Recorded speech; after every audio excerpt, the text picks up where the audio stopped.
ಗಂಗಾಧರೇಶ್ವರ ದೇವಸ್ಥಾನಕ್ಕೆ ಬಂದಿದ್ದೇನೆ.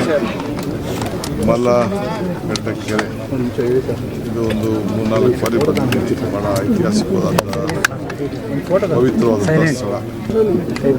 ಎಲ್ಲ ಊರಿನ ದೇವತೆಗಳು, ಎಲ್ಲ ದೇವರುಗಳು ಎಲ್ಲ ಬಂದು ಇಲ್ಲಿ ಸ್ನಾನ ಮಾಡಿಸಿ ಪೂಜೆ ಮಾಡಿ,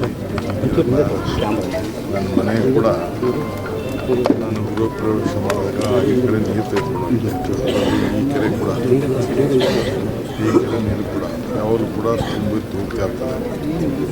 ಮತ್ತು ಎಲ್ಲ ಭಾಳ ಪವಿತ್ರವಾದಂಥ ಕ್ಷೇತ್ರ ಇದು.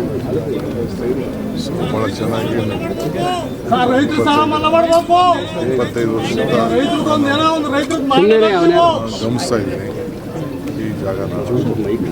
ಸೊ ನನಗೆ ಭಾಳ ಈ ಜಾಗಕ್ಕೆ ಬಂದರೆ ಭಾಳ ನೆಮ್ಮದಿ, ಸಂತೋಷ ಎಲ್ಲ ಕೂಡ ಸಿಗ್ತಾ ಇದೆ. ಹಿಂದೆ ಆಗಲಿ ನಾನು ಸುಮಾರು ಹಿಂದೆ ಎಲ್ಲ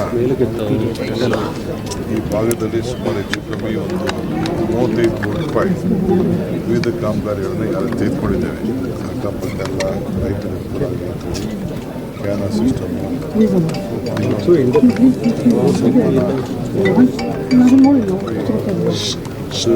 ಓಡಾಡೋಕ್ಕೆ ಟ್ಯಾಂಕ್ ಬಂಡಿ ಹೀಗೆ ವಿವಿಧ ರೀತಿಯಲ್ಲಿ ಇಲ್ಲಿ ಸುಮಾರು ಕೆಲಸ ಮಾಡ್ತೀವಿ. ಗೆಸ್ಟ್ ಹೌಸ್ ಇಲ್ಲಿಂದ ಕೂಡ ನಾವು ಮಾಡ್ತೀವಿ. ಇದು ಕೂಡ ನಾನು ಈ ಸ್ಥಳೀಯ ಸಮಿತಿಯವರು ಮತ್ತು ನಮ್ಮ ಕಾನ್ಸಂಟ್ರೇಷನ್ ಮಟ್ಟದ ಸರಿ ಏನು ಅವಶ್ಯಕತೆ ಇದೆ ಅಂತ ನನಗೆ ಹೇಳಿ ಖಂಡಿತ ಇಲ್ಲಿಗೆ ಒಂದು ಅಭಿವೃದ್ಧಿ ಕೆಲಸಕ್ಕೆ ನನ್ನಿಂದ ಏನಾಗಬೇಕು ಅಂತೇಳಿ ಹೊಸದಾಗಿ ಬಂದಿರೋದ್ರಿಂದ ಖಂಡಿತ ಒಂದು ಸರ್ ಪ್ರಮಾಣ ವಚನ ಸಂದರ್ಭದಲ್ಲಿ ಪ್ರಮಾಣ ವಚನ ಸಂದರ್ಭದಲ್ಲಿ ಸಂಪೂರ್ಣ ಹಿಂದೂ ಸಂಪ್ರದಾಯವಾದಿಯಾಗಿ ಕೆಲವೊಂದು ಶಾಸ್ತ್ರೋಕ್ತವಾಗಿ ಪ್ರಮಾಣ ವಚನಿಸಿದ್ರಿ. ಅದು ಯಾವ ರೀತಿ ಒಂದು ಬಿಜೆಪಿಯವ್ರಿಗಾಗಲಿ ಓವರ್ ಆಲ್ ದೇಶಕ್ಕೆ ಮೆಸೇಜ್ ಸಿಗುತ್ತೆ? ರಾಜಕಾರಣ ಮುಖ್ಯ ಅಲ್ಲ. ಓಕೆ, ಭಕ್ತನಿಗೂ ಭಗವಂತನಿಗೂ ವ್ಯವಹಾರ ಮಾಡೋಂಥದ್ದು ದೇವಾಲಯ ಮತ್ತು ದೇವರು, ಅವರ ಧರ್ಮ. ನನಗೆಲ್ಲ ಧರ್ಮದ ಪೀಠಗಳು ಕೂಡ ಹವಾಸಿ, ಕ್ರೈಸ್ತ ಇರ್ಬೋದು, ಸಿಖ್ ಇರ್ಬೋದು, ಬೌದ್ಧ ಇರ್ಬೋದು, ಹಿಂದೂ ಧರ್ಮ ಎಲ್ಲ ಕೂಡ ನಮ್ಮ ರಾಜ್ಯದಲ್ಲಿ ನಾವು ತಳ್ಳಕ್ಕಾಗ್ತದ. ನನ್ನ ಹೆಸರು ಬದಲಾವಣೆ ಮಾಡ್ಬೇಕಾಗ್ತದೆ, ಧರ್ಮನ ಬಿಡೋಕ್ಕಾಗ್ತದೆ. ನೀವು ಧರ್ಮ ಬಿಟ್ಟರು ಧರ್ಮ ಬಿಡೋಕ್ಕಾಗಲ್ಲ, ಯಾವುದೇ ಧರ್ಮ. ಸೊ ಅದು ಒಂದು ಅವಕಾಶ ಸಿಕ್ತಂಥ ಸಂದರ್ಭದಲ್ಲಿ ಎಲ್ಲ ಹೋಗ್ತಾರೆ. ಎಲ್ಲ ಧರ್ಮದವರು ಭೂಮಿ ಪೂಜೆ ಮಾಡ್ತಾರೆ. ಭೂಮಿ ಪೂಜೆ ಮಾಡಿ ಯಾರು ಕರೀತಾರೆ?